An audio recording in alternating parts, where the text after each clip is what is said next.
Olá, bom dia, boa tarde, boa noite, boa madrugada. Seja muito bem-vinda, muito bem-vindo ao nosso estudo semanal da obra O Céu e o Inferno, ou A Justiça Divina segundo o Espiritismo. Meu nome é Marcos Venício e quero convidar você a passar aqui os nossos 10 minutinhos comentando, debatendo Espiritismo. Assunto esse, então, que com certeza é estimulante, fascinante, instigante, estimulante para as nossas vidas, né? Muito importante. Na aula de hoje, né, nós iniciaremos o capítulo 4, que se intitula O Inferno. Então, vamos iniciar, né? Os nossos comentários, as nossas reflexões, acima de tudo, entenda que tudo aquilo que eu digo, né, nesses comentários é para que você possa refletir com o seu próprio saber, com a sua própria interpretação, com o seu próprio modo de enxergar as coisas. Olha só, antes de iniciar, eu estou me lembrando agora de tecer aqui um comentário intitulado Mea Culpa, Minha Culpa. Né? Eu acredito ter cometido alguns erros na videoaula passada, na videoaula de número 4. Primeiro erro, eu acredito que foi acerca digamos assim, da nacionalidade do Cláudio Ptolomeu. Eu já afirmei peremptoriamente que Cláudio Ptolomeu era um grego. Na verdade, não se sabe ao certo o local de nascimento do Cláudio Ptolomeu. O que se sabe é que ele viveu no Egito, na cidade de Alexandria. Então, é possível que ele tenha sido um egípcio também. Então, eu fui muito apressado quando, na videoaula passada, eu já disse que ele seria um grego, tá? Peço desculpas também por alguns erros de português e quero pedir desculpas também por esses ruídos onomatopaicos de fundo, que está tendo uma obra de construção aqui perto, e aí o vídeo fica povoado desses ruídos de homens trabalhando e de maquinário funcionando, tá? Mas olha só, abordando essa temática muito interessante, o inferno. Você tem medo de ir para o inferno quando morrer? Coisa estranha, né? Acho que ninguém vai para o inferno, não, né? Vamos assim, nós não somos pessoas más, não é verdade? Bom, mas brincadeira à parte, tem muita gente que ainda acredita nisso. Tem muita gente, sobretudo as nossas irmãs e os nossos irmãos de outra fé, né? Da fé católica, da fé protestante. Eles acreditam piamente ainda no inferno. Eu penso que na videoaula anterior ficou claro, né, ficou muito patente que o céu é uma condição espiritual. O céu ele não é um lugar circunscrito, não é um lugar físico. O céu é um estado de espírito. Quando você atinge, então, a pureza espiritual, como nós discutimos na aula passada, você está no céu. Em contraponto, ou seja, no oposto, o conceito de inferno também, desde já posso afirmar a mesma coisa. O inferno é também um estado espiritual, de extrema inferioridade espiritual. E está realmente no inferno os violentos, os presos aos vícios, principalmente no vício ainda da maldade, no vício ainda de todas os matizes que denigrem a alma e o corpo humano, enfim, os que agridem, os que não têm nenhum respeito pela vida, né? Os que, enfim, não estou querendo julgar, quem sou eu para julgar alguém? Mas o inferno, em oposição ao céu, é um estado espiritual. Isso é muito importante. A doutrina espírita nos deixa muito claro. Até porque eu me custa muito acreditar de que qualquer pessoa que cometa o mal, que viva cometendo o mal, que viva prejudicando, que viva perseguindo, que viva, enfim, sendo um agente do mal, essa pessoa não pode ser feliz, essa pessoa não pode sequer dormir bem, essa pessoa não pode ter tranquilidade nem equilíbrio, então ela já vive no próprio inferno.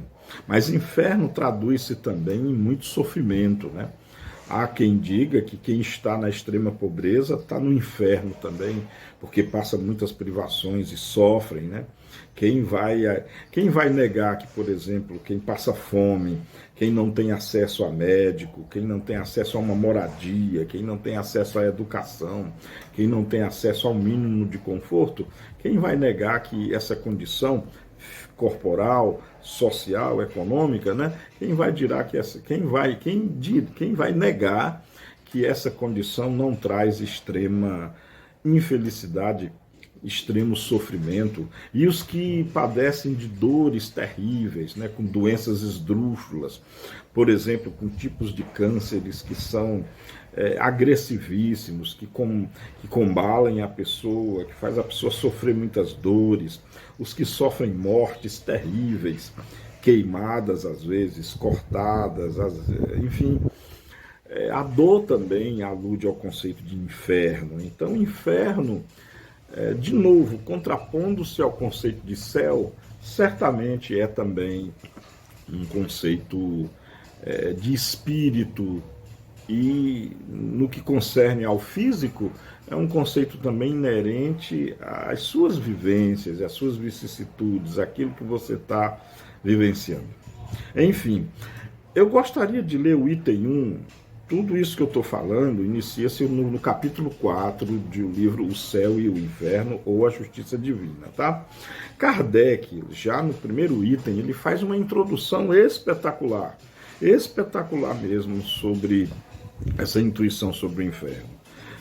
Escutem só, olha só o que Kardec escreve no item 1. Em todos os tempos, o homem acreditou, por intuição, que a vida futura deveria ser feliz ou infeliz, em razão do bem ou do mal que se faz neste mundo.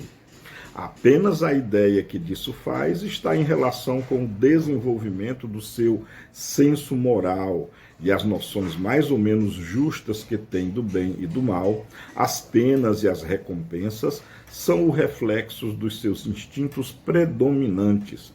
Assim é que os povos guerreiros colocam a sua suprema felicidade nas honras prestadas à bravura, os povos caçadores na abundância da caça, os povos sensuais nas delícias da volúpia, enquanto o homem está dominado pela matéria, não pode, senão imperfeitamente, compreender a espiritualidade. E é por isso que ele faz das penas e dos gozos futuros um quadro mais material do que espiritual.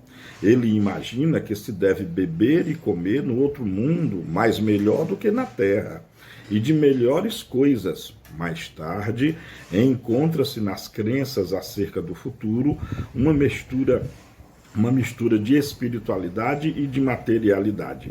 É assim que, ao lado da beatitude contemplativa, coloca o inferno com torturas físicas.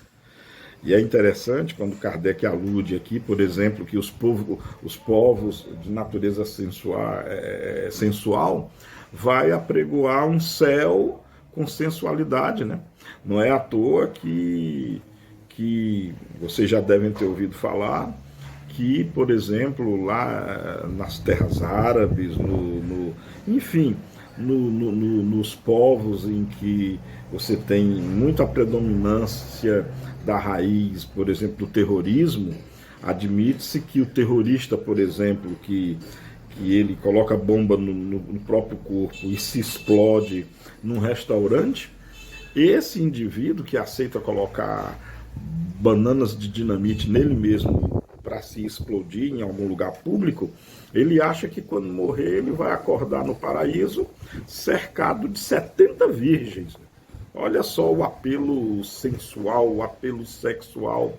Já em outras tendências, né, nós temos o inferno com caldeirão de fogo, né, com o fogo eterno, né, o fogo que queima aquelas almas eternamente, né.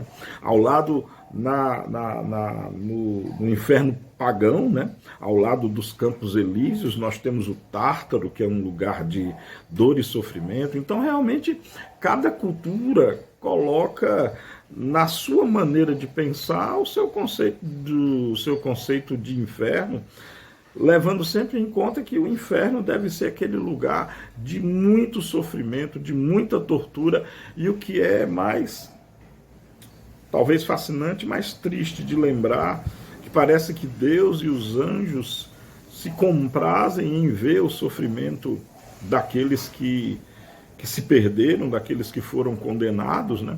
Pois a fé, por exemplo, católica romana, afirma que, a fé cristã de um modo geral, não é só a católica romana não, a protestante também, afirma que de vez em quando anjos supremos do Senhor destampam, por assim dizer, numa figura que eu também não entendo, destampam o lugar do inferno e ficam olhando as almas se contorcerem, queimando. Minha nossa, meu Deus, como se os anjos fossem criaturas sádicas, como se esses espíritos ficarem felizes em ver o sofrimento e a tortura daqueles que foram condenados. Bom, nós sabemos que essa condenação ela não existe, né? Nós sabemos que esse conceito material de céu ele é muito mais literário, como o próprio Allan Kardec afirma, ele vem passado de geração em geração, muito mais através da literatura do que propriamente num consenso de veracidade, de coerência ou de lógica, por assim dizer. Mas o fato é que em todas as culturas, né, cristãs ou pagãs, o inferno é tido realmente como aquele lugar de eterno sofrimento, aquele lugar de torturas. Ou seja, é como se todas as dores que são possíveis sentir aqui na Terra, né, e dores físicas, porque aqui o inferno ele fala sobretudo de dores físicas, é como se todas essas dores físicas no inferno elas fossem elevadas ao infinito. Imagine a dor mais cruel que se possa ter na morte mais cruel. Não é à toa que o símbolo do inferno para quase todas as crenças é o fogo, né? É o fogo. Por quê? Porque talvez a morte pelo fogo, a pessoa ser queimada viva, talvez seja uma das formas mais cruéis de morte, né? Aquela talvez seja uma das mais dolorosas, daí o fogo, e eterno, né? Não é por um período determinado, é eterno, seja um símbolo máximo talvez desse inferno. Mas culturas existem, por exemplo, que o inferno seria de gelo, seria uma tormenta de gelo, que aliás sofreu uma morte por congelamento, tantas e tantas pessoas que morrem congeladas durante o frio, e nos desertos gelados, né? Também quem passou por isso certamente entende o quão sofredor é. Seja como for, o inferno é essa figura que aí foi patenteada e foi, através das artes literárias, como Kardec bem descreveu, perpetuada ao longo da história. Algo muito diferente, o próprio Jesus comentou.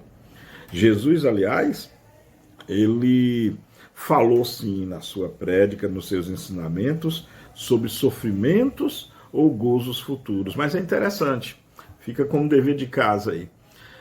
Se você for na Bíblia, no Novo Testamento, em nenhum momento Jesus circunscreve o inferno.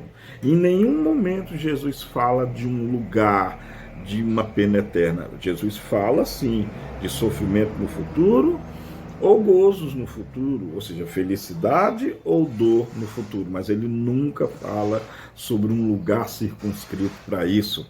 Aliás, Jesus fala duas coisas interessantíssimas. E eu encerro a nossa videoaula com isso. Ele fala que a cada um segundo as suas obras. Ou seja, nós somos aquilo que nós construímos com o nosso trabalho intelectual, moral e, portanto, espiritual e físico também.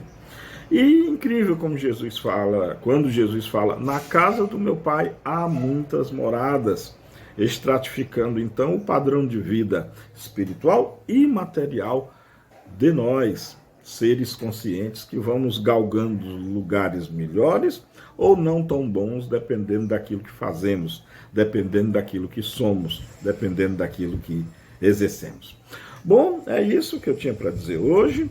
Tudo que eu falei hoje aqui está mais ou menos vai do item 1 até o item 7, do capítulo 4 de o livro O Céu e o Inferno. Tá legal? Não esqueçam de ler, é muito importante ler o capítulo. Essas reminiscências, como eu sempre falo, não excluem a necessidade da leitura do livro. Tá? Leiam. Muito obrigado, então. Deixa o seu gostei aí se você gostou, ou não gostei se não gostou. Sua opinião é muito importante. Deixa seu comentário aí na aba dos comentários. Amemo-nos como Jesus nos amou. Beijo no coração e até a próxima videoaula.